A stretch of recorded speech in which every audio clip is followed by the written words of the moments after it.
Hello, everyone. Welcome back to Uncovering Hidden Healing. I'm your host, Arletha Lizana, and I'm thrilled to have you join us for another powerful session. Today, we are going to explore a topic that is both ancient and incredibly relevant in modern times: the roots of healing, the history and medicinal uses of cannabis in Africa. So, cannabis has been used for centuries across various cultures, and in Africa, it has a rich history as a medicinal plant. From traditional healers who have harnessed its therapeutic properties for generations to the modern resurgence of interest in cannabis as a healing tool. This plant has deep roots in the African healing tradition. Today's discussion will talk about the history of cannabis in Africa, its traditional medical uses, and its modern applications in health and wellness.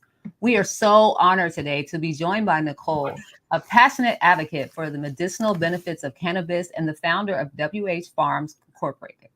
Nicole's journey into the world of cannabis began as a personal one after she experienced the healing power of this plant firsthand. Now she's dedicated to expanding the medical cannabis industry and helping others access the benefits of plant based healing. Nicole is a woman who believes in the power of passion and the pursuit of purpose. And although that she has settled in her career as a real estate entrepreneur, after losing her dad, she found herself the achiever, struggling with depression and diagnosed with delayed PTSD. She was no longer able to perform professionally or outwork the pain, so she sought medical experts to help guide her steps. After realizing that she had to make a treatment decision, she opted for cannabis in lieu of prescription options because it was plant based and known to have positive therapeutic effects. Her body almost immediately positively responded. She felt better both physically and cognitively. So much so that she had to both share her experience with others and contribute to the expansion of the medical cannabis industry, which is why she endeavored to launch WH Farms. So, WH Farms is a vertically integrated botanical manufacturing company specializing in premium industrial hemp derived from our African American and Tuscaroran legacy farmland, Yep. Tuscaroran legacy farmland in eastern North Carolina. They manufacture therapeutic CBD wellness products for a broad audience of customers. They also offer white label services for small businesses and have helped hundreds of businesses launch their CBD product line. So grab your notebooks and prepare your questions because we're about to dive deep into the roots of healing with cannabis. So let us uncover the historical and medical significance of this powerful plant in Africa and beyond. So, Nicole, welcome so much to Uncovering Hidden Healing. It's such a pleasure to have you with us today. So, Thank you. before we dive deeply in today's topic, can you please, reintroduce yourself to our audience and share a bit about your journey into the world of cannabis and how it's influenced your life and career? Absolutely. So, first of all, thank you so much for the invitation as well as the wonderful introduction. As you mentioned, my name is Nicole. I am the CEO and founder of WH Farms Co.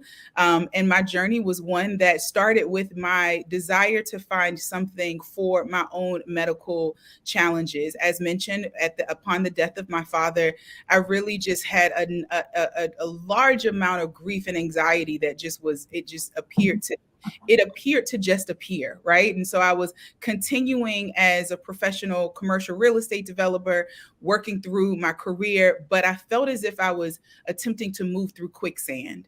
And upon a number of medical visits to my psychiatrist, visits to therapists, etc., we started a treatment plan that was prescription based.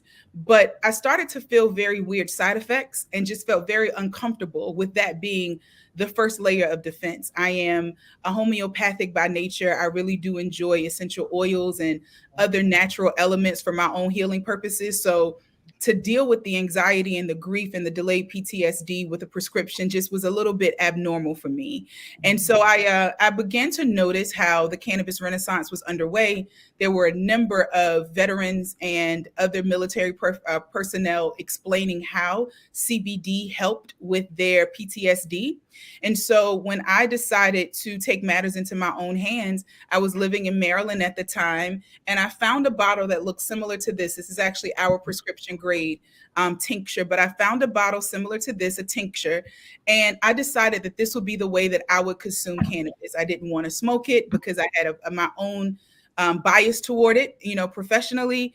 And I also had bought into the stigma around, it kills your brain cells, etc. So I felt that an oil-based, an MCT oil-based solution was the best way for me to ingest it and absorb it. And really, it just totally changed my life. I, prior to consuming cannabis, had really started to pare down my goals and started to reduce my expectation of myself because I realized that I was dealing with a new set of baggage, which was anxiety and grief and just mental health. And after I started taking this, it was within about 2 days Wow. that not only did my sleep improve, but I started to notice that I was able to better compartmentalize my thoughts. If Mhm. anyone's ever really struggled with chronic anxiety, you know that sometimes it feels like a flooding of anxious thoughts that you can't stop, and it creates a dysregulation with your nervous system. And when I started to take this tincture with my coffee, I would just take it with my coffee every morning. I started to notice how my thoughts were compartmentalized and I could focus. I Mhm. could focus on projects. I could focus on leadership. I could focus on work. And I began to rebuild my life. And then other health benefits started to emerge. I started to feel just an overall lightening of my mood. My mood began to elevate. And with all of these changes, I just was amazed at how wrong I had the plant. I had the plant completely wrong. My impression of the plant was a lot more toxic than it really was. It had such therapeutic benefits. And I want to mention that I chose hemp. I didn't choose marijuana. So I chose the legal variation of cannabis. And that to me also spoke loudly about the cannabinoids in the hemp plant, because for so long we minimized the healing value of hemp and we only promoted medical marijuana. But what we've been able to discover, me personally in my journey, and then as a company with product development, we have an in-house scientist, we work with a number of research institutions, that the hemp plant packs powerful therapeutic benefits that we've been able to translate into society. Oh, wow. Wow. That's so awesome. So maybe you can break that down a little bit because I think a lot of people kind of don't know the difference. So, some of the things that you mentioned in terms of hemp and, and cannabis and, CBD. So maybe break that down a little bit more for our audience. Yes. So the cannabis sativa plant is a scientific species name, and it actually has two variations. There's a marijuana variation, which is what we are most aware of, is what's been regulated state by state. It is what is most controversial in this country. And then there's the hemp variation. And the hemp variation actually has so much more of a rich history, which we'll dive deeper into. But the difference between the two are the chemical compounds. The marijuana plant has a number of cannabinoids, most prominently the THC cannabinoid, which has a phenomenal amount of medicinal benefits. It's anti-nausea. It also helps with some additional, medical, mental health related issues, but it is psychoactive. And so, because of its psychoactive nature, it's been long associated with recreational use, getting high. But again, it has really rich medicinal benefits. Hemp, on the other hand, has a cannabinoid and that is different from THC. It's called CBD. And this cannabinoid really connects well with what we know as our endocannabinoid system, something that all humans and pets have. It helps to manage the receptors of this endocannabinoid system, and it helps with regulating our body, our nervous system, and overall our bodily function. And these cannabinoids don't have psychoactive effects. And so, because of the lack of psychoactive effects, we are much more comfortable seeing hemp prescribed to children, to pets, and in other spaces. So, those are the differences. Yeah, so thank you. Thank you for that. So today's discussion is centered around the history and medicinal uses of cannabis in Africa. So to start, can you kind of share with us the historical significance of cannabis in African cultures and how it's been used traditionally for medicinal purposes? Absolutely. So, cannabis, I want to go back to just the previous definition and the splitting of the species. So, the species of cannabis that we know has historical applications from 8,000 years ago is actually the hemp plant. Mhm. So we didn't start noticing medical marijuana until much later in scientific research and development. But Mhm. the hemp plant is really the OG of the cannabis species. And Mhm. obviously, it started in Asia, but it moved to the African continent through trade. And it also, through the seeds that were traded, because hemp has so many commercial applications, it was grown for fiber, for rope. It was grown for a number of commercial reasons, but it also, the seeds are very helpful with its nutrient value. It has great protein. And also the hemp seed oil provided phenomenal therapeutic benefits. And so what we started to see is that within the continent of Africa, the application of the hemp and the use of the hemp oil was used differently in different regions, but it started through trade. And as because hemp had so many commercial applications, hemp seeds were valuable. And it was a valuable commodity for cultures to trade amongst themselves as they were working to build civilizations. And so that's the reason why we see hemp so far back in African culture.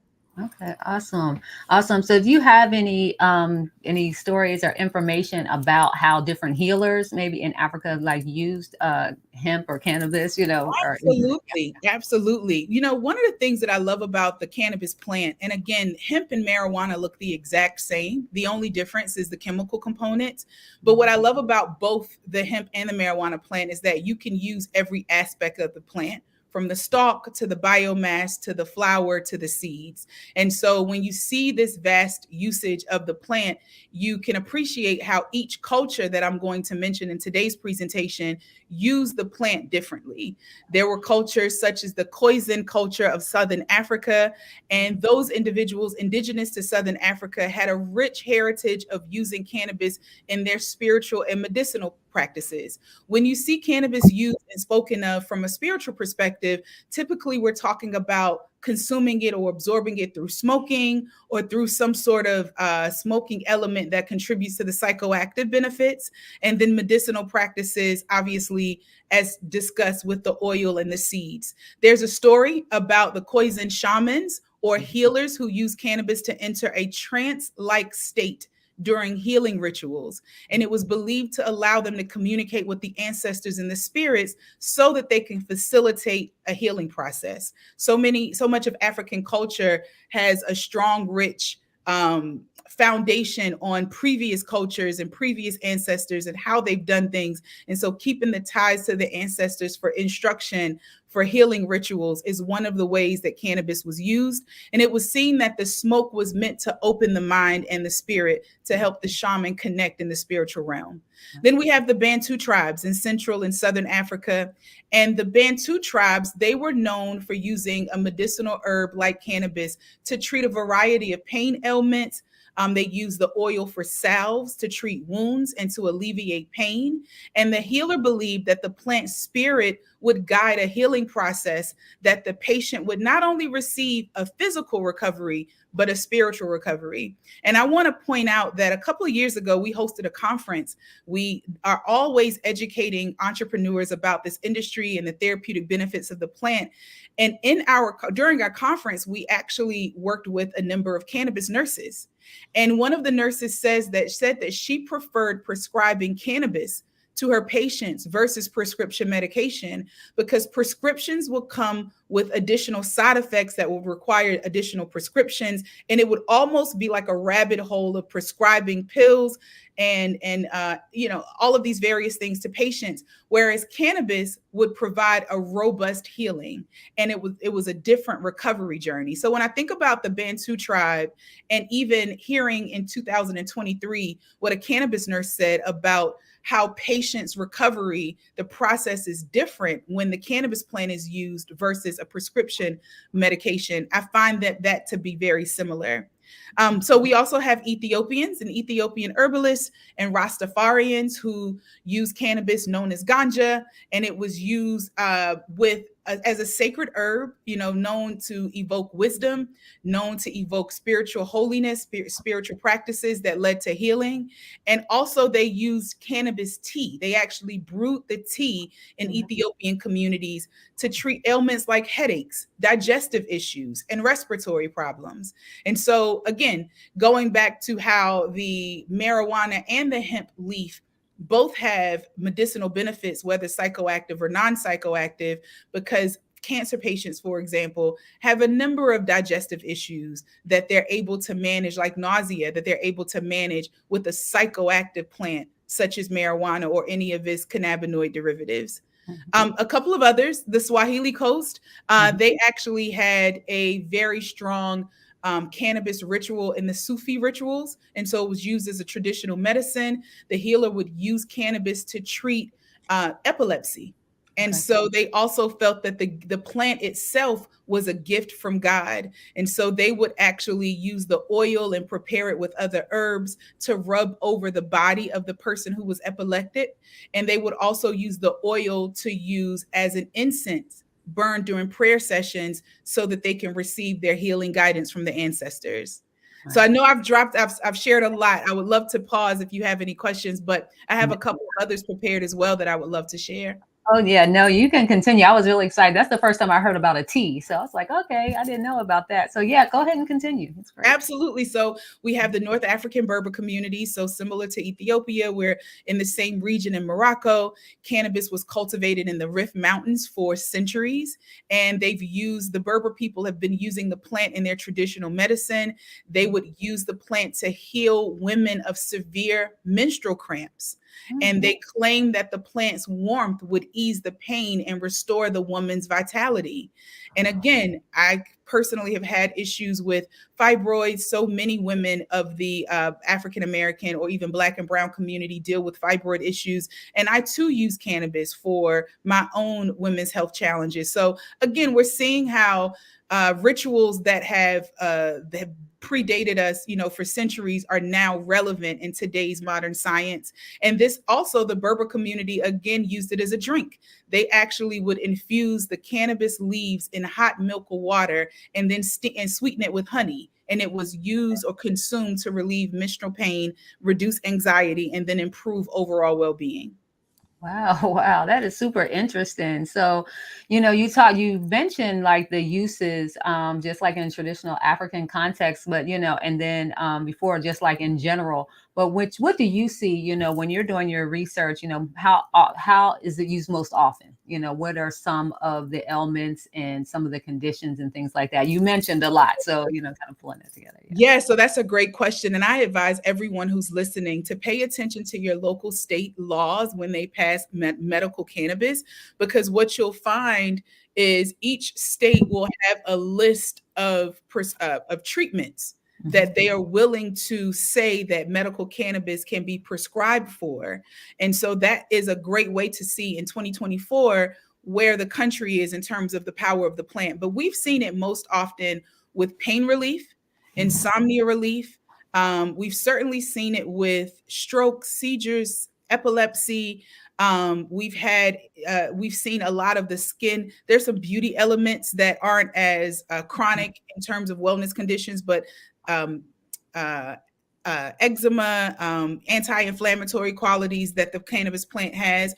We've seen it used in more of those for those common reasons. As a matter of fact, one of our best-selling products is our prescription grade pain balm, because our extract is prescription grade and we use it. That pain balm is used for a variety of chronic pain challenges, and pain management being such a large problem in not only our country but worldwide. We found that these plant-based options are better suited for a first layer of defense. And that's the reason why we work so hard to destigmatize the plant, so that our elderly and even our parents with children can be comfortable knowing that the plant serves a medicinal purpose and that it won't have psychoactive benefits that could alter the condition of the child or the aged parent or pet, because also pets are using a lot of cannabis. Pet owners use a lot of cannabis for aging, joint pains, etc. of their pets, as well as anxiety. That's one of the main reasons why pets are also consuming cannabis. Wow, wow. So you mentioned something. I was going to ask that question next. So, what are some of the common misconceptions about cannabis, and like, in terms of like stigma, like how have you personally in your company, in your work, how have you dealt with this stigma?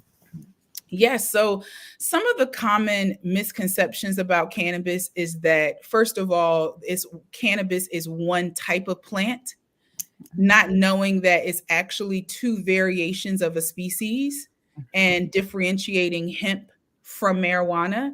Before, in the early 1930s and prior to the 1930s, before hemp was associated with cannabis, I mean, associated with marijuana and made a dangerous drug, all of the livestock in our country ate hemp in its feed, hemp seed oil, hemp seed in its feed. And so when we go back and we think about our great grandparents, and our great great grandparents. And if they were dealing with diabetes and cancer and some of these challenges at such a young age compared to 2024, where we could have someone diagnosed with cancer in their teens or diabetes at a young age, we look at one essential consistent point, which is what were we eating? And so back in those days, the livestock was receiving cannabinoids, rich in protein, rich in fatty acids, rich in all of this nutritional value. And when we ate that livestock, we were receiving the cannabinoid and the nutritional value. Well, when hemp seed was removed, then obviously livestock began to be fed something different. And now we're seeing the byproduct of that. And I'm very proud that as a country, last week, USDA and other governing agencies decide to return hemp seed to animal livestock, Okay. so that we could see the animal feed include hemp seed oil, and return the nutritional value to our livestock. So a very, that's a big misconception that is only one plant. When people hear cannabis, they immediately think Beavis and Butthead, Yeah. let's get high. Right. My brain cells are going to, like the Ronald Reagan, this is your brain on drugs. Right. It's a very poor representation of the medicinal power and almost miraculous medicinal power of this plant. Another misconception is that the plant can only be consumed through smoking. That there's this association that if you're going to consume cannabis, even for medicinal purposes, that the only way that you can consume it is through inhaling it. And that's not true. Now, smoking cannabis is actually the fastest way to absorb the terpenes and the cannabinoids and the complete entourage effect for your body, but it's not the only way. Actually, tincture is the second fastest absorption pathway for cannabinoids. And then we also, as a company, we manufacture lifestyle goods because we believe that we want Americans and individuals worldwide to really receive the therapeutic benefits of the plant by being able to apply these cannabinoids in their hair care products, in their body care products, in their bath care products, for their pets, for their children. And so when we think about all of the vast ways that we can actually consume the products and how we as a company, through our white labeling services, help brands and businesses expose consumers to those ways, we're finding that most consumers were unaware that they can consume the benefit of cannabinoids without having the odor or the fragrance. Okay. Okay, right. Yeah. So can you talk a little bit more? This is so fascinating to me. So can you talk a little bit more about, like, how you're dealing with the stigma? Because I think that's the barrier to entry for a lot of people, especially in, brown and African American communities. So a little bit more about the Yes. stigma. Yeah. Yes. So, one of the points of our mission is to create and provide additional access to Black and brown entrepreneurs, especially, but all entrepreneurs who are interested in entering the legal cannabis industry, so that we can help do our part in the social equity mission to reduce that stigma for other individuals. And how we have been able to manage the stigma personally as a company is to really align with where the federal government stands as it relates to this plant. Our farm, we grow cannabis on our African American and Tuscaroran legacy farmland. Tuscarorans means hemp gatherers, so they actually cultivated and exported hemp globally before English settlement. Well, that farm is USDA licensed. And so when we have, we are, as a manufacturer, We work with premium formulations. We have our in-house scientist who was trained not only through the University of Maryland and the multiple graduate systems, but the National Institute of Health. We also, as a manufacturer, are GMP certified so that we can provide pharmaceutical grade products to and extract to our clients. And so a lot of the ways that we work to destigmatize is the ways that we have learned as Black and brown people to compete in society anyway. We do it better. We, promote excellence. We are very heavy on education and destigmatization. So there's free education on our site. There's curriculum and courses that we train entrepreneurs. We sometimes will bring visits to our farm and have farm trainings. We'll take them to legal markets where they're able to see the entire plant, both marijuana and hemp, because we are in North Carolina. We do a lot of training and educating to destigmatize, but most importantly, we make sure that our standards as a corporate cannabis company is that aligns with the federal government. And we work very hard to remain on the less controversial side of the plant so that we can really expose the full therapeutic and wellness benefits. And I want to say wellness benefits because not everyone is going to be a medical cannabis patient who's going to use cannabis therapeutically. I may never have a medical card, but I may choose a cannabis body butter to reduce my anxiety. And we have to, I think that even as we work to kind of usher in this cannabis renaissance in the United States, we have to make sure that we understand that cannabis isn't an end of life treatment plan, but this is how we've gotten through life.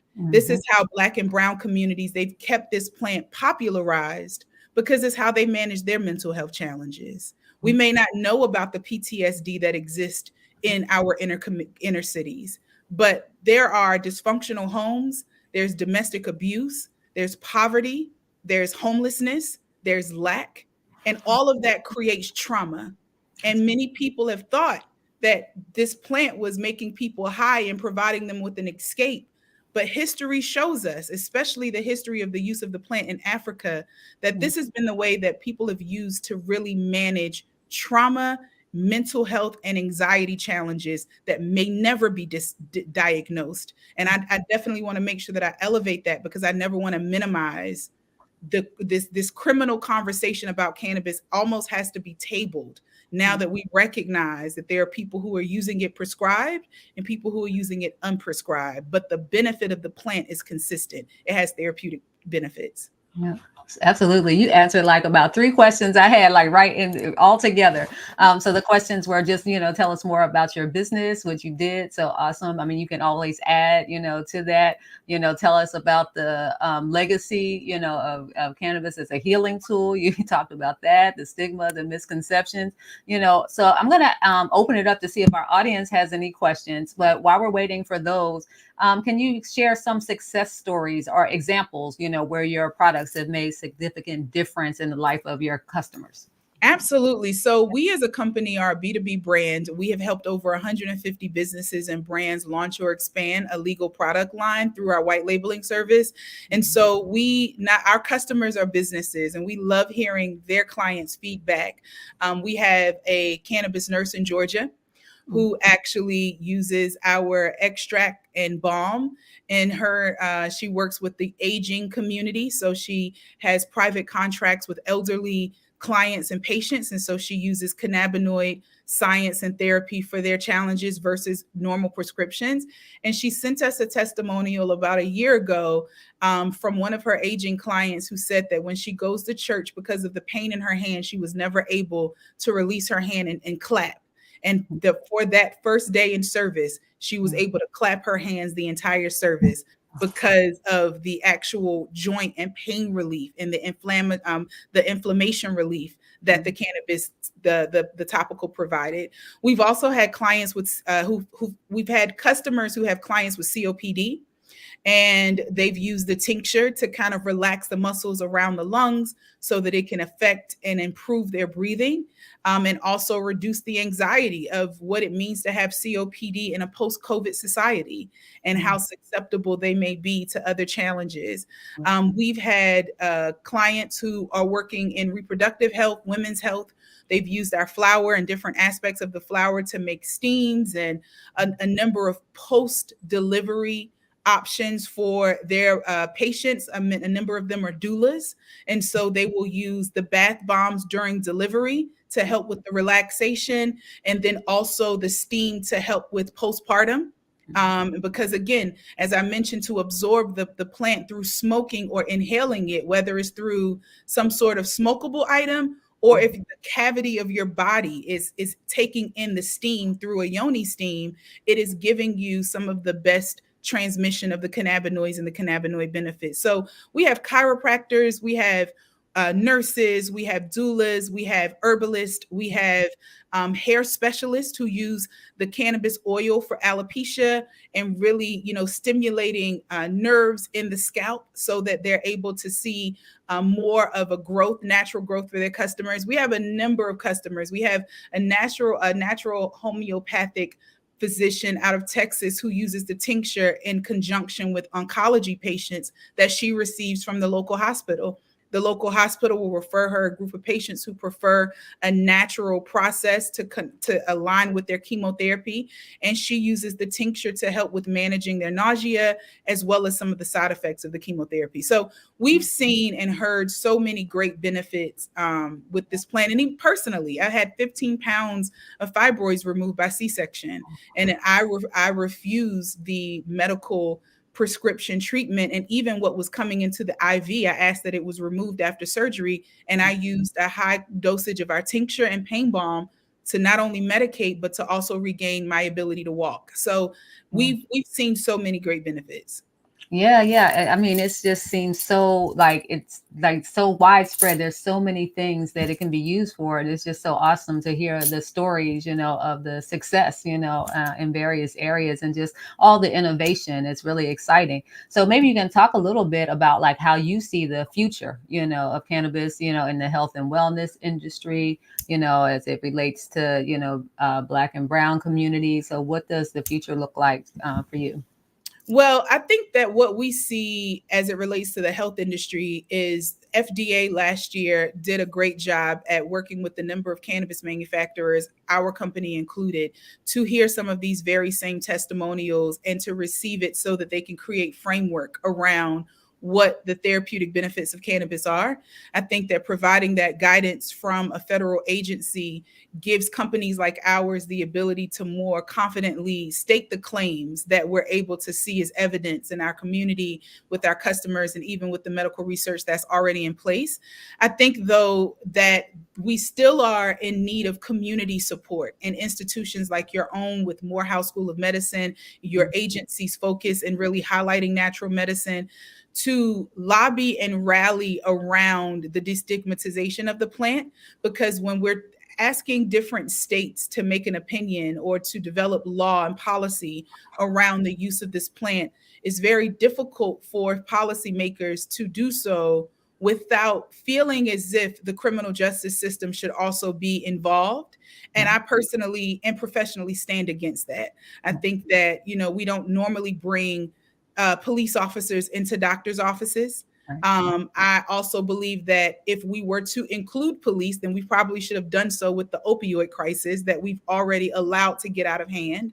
Yes. And so now that we are looking for a natural herbal way to really combat some of these common chronic wellness challenges, including addiction, because CBD is said to help with even addictive elements, then I think that we as people, as citizens, as voters, we need to really stand up and allow medicine to be medicine and not necessarily associate and make our community feel super guilty about choosing cannabis for our medicinal needs, because we know that as Black and brown people, this plant already creates a bias that's negative for us.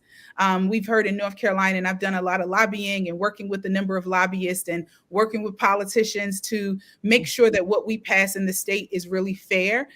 There was a point where they wanted the home address to be registered with the doctor and the local police.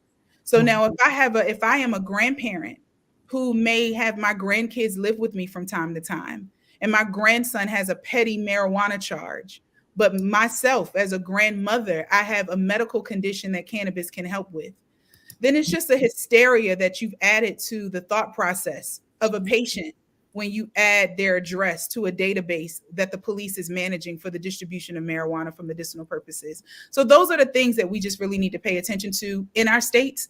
Again, because it's a state by state thing, it is something that individual voters will have to be very mindful of. But I do think that that's the future. I think that we're going to see cannabis disseminated through pharmacies. It's already happening in Georgia. It's happening in other parts of the country.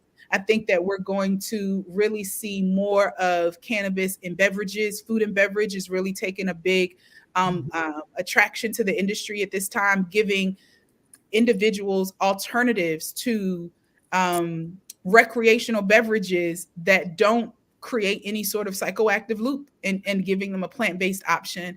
And I think that globally, we're just noticing that people are wanting to place plant and herbal medicinal healing practices before prescription medication, really giving the opportunity to allow their body to do what the body was designed to do, and giving the body what it needs to better regulate and achieve the homeostasis that we all learned about, back in elementary school. So I think that that's what I see moving forward. And that's definitely what I would encourage everyone. If you are in a state, whether medicinal has passed, recreational or adult use has passed, or it may not have passed yet, be very aware of what policies are being created and really advocate for medicine to be medicine and to remove the criminal justice system from the process.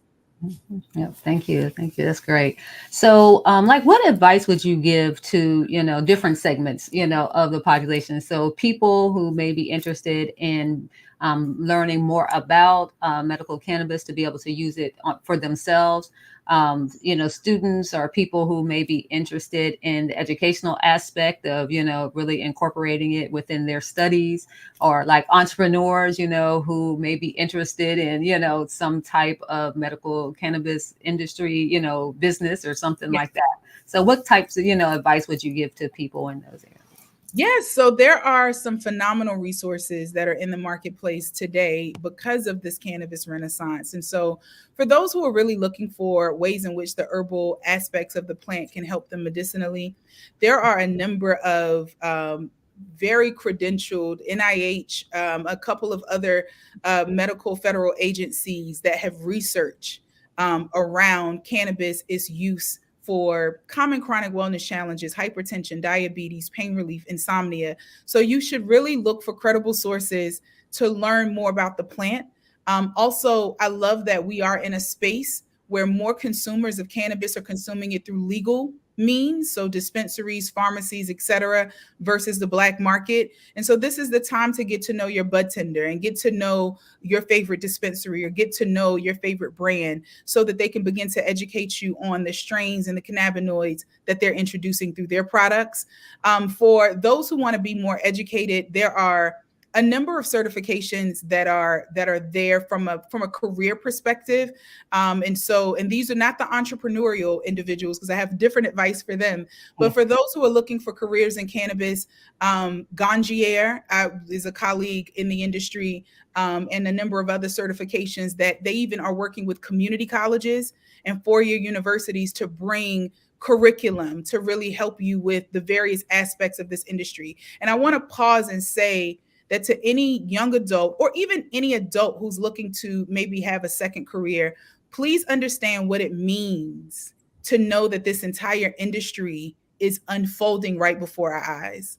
That means that when you say that you want to be a cannabis professional, it's just not being the farmer or the extractor or the product developer or the product tester. You would be the CPA or the attorney or the graphic designer or the digital advertiser, because this new industry is opening up new roads that your professional competency could translate well in with learning this industry, and really find yourself in a space where new professionals are needed. We are in a cannabis renaissance. And so it's not just what's plant touching, but there are a number of professions that Gangier and a couple of other certifiers work with community colleges to prepare students who are interested in pursuing cannabis careers or careers in cannabis.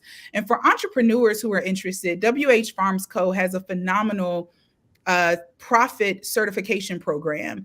We specialize in providing education to brands and businesses who really want to scale, grow well, and also leverage e-commerce as a strategy. And so you can go to our website, whfarms.co, to learn more about it.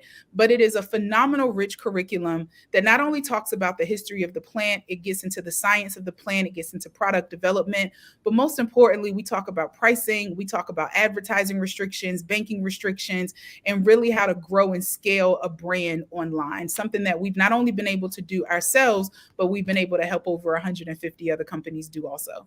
Oh, awesome. Awesome. So we have a couple of questions. So I'm going to, let me see. So the first one is, can you talk about how a lot of the medicinal cannabis licenses have been given to those who aren't disenfranchised / affected by strict cannabis laws? Is there a path for Black people to possibly profit off the rise in medical cannabis? So I think you kind of, So that's a great question. And you're right. I mentioned it a bit earlier about how a part of our mission with starting our farm was to create access for Black and Brown minority entrepreneurs, and not just Black and Brown all, but certainly for Black and Brown entrepreneurs. There is definitely a pathway, but the original framework wasn't meant to include those from the cultures where the plant had been popularized. We saw the former Speaker of the House, Boehner, leave politics and become one of the most highly compensated cannabis entrepreneurs in this country, cannabis consultants in this country out of Ohio. And we've also watched a number of multi-state operators, large cannabis companies be led by individuals who don't look like us. And I do think that that was by design. When we see states requiring multiple millions of dollars for applications, as well as some of the details of those requirements, it really is meant to preclude a certain community of people. And so that's the reason why we promote hemp as a direct path for legal cannabis access to the industry.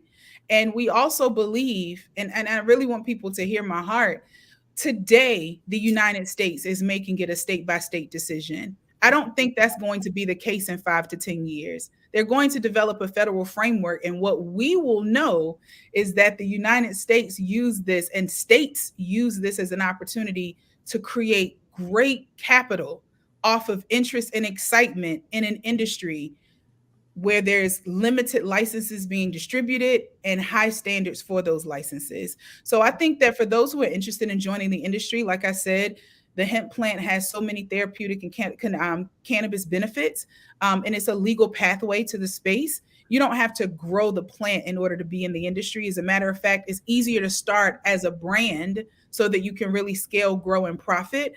So I definitely, recommend hemp as a pathway because it is a part of the legal cannabis industry, and being attentive to policies and how they're passing in various states, because I don't think we need to participate in this dispensary rollout, to be very honest. It's not often that we're going to dispensaries to purchase. So we really want to get the plant and the product in our community. We have to be that brand, that store, that location that people are able to come to without the stigma of a license and all of these various things.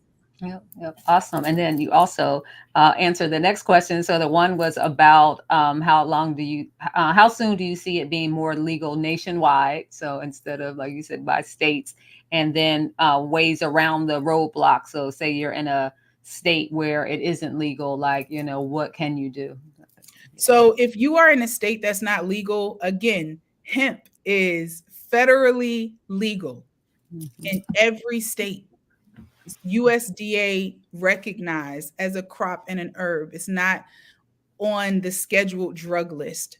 So that is your pathway into the legal cannabis industry, is to choose hemp, the non-psychoactive option, as a pathway. And I want to make sure that I share that there are some loopholes even in the hemp industry that we as companies that are very pro the growth of the overall cannabis renaissance have to stand up against. And these are the psychoactive derivatives of the hemp plant. We've seen it in, markets that have been slower to be medicinally or recreationally legal. There's this emergence of Delta 8, Delta 10, and all of these other cannabinoids that are synthetic. Our company doesn't promote them. We don't offer them. We believe in the natural whole plant and its medicinal benefits. And so I would just recommend that for those who are interested in a pathway that they can lock into in the cannabis space, they look at hemp and they stay away from synthetic psychoactive cannabinoids, but rather focus on what the hemp plant naturally offers in abundance that they're able to provide to their customers. Awesome. Awesome. So it's been an absolute pleasure to have you on this show today. I mean, your passion for cannabis and entrepreneurs and Black and Brown communities and healing potentials is like super inspiring. But before we close, anything else you want to share with our viewers, and then how can they connect with you and learn more about what you do? Absolutely. So, again, WH Farms Co., we are a vertically integrated botanical manufacturing company. Our website is whfarms.co.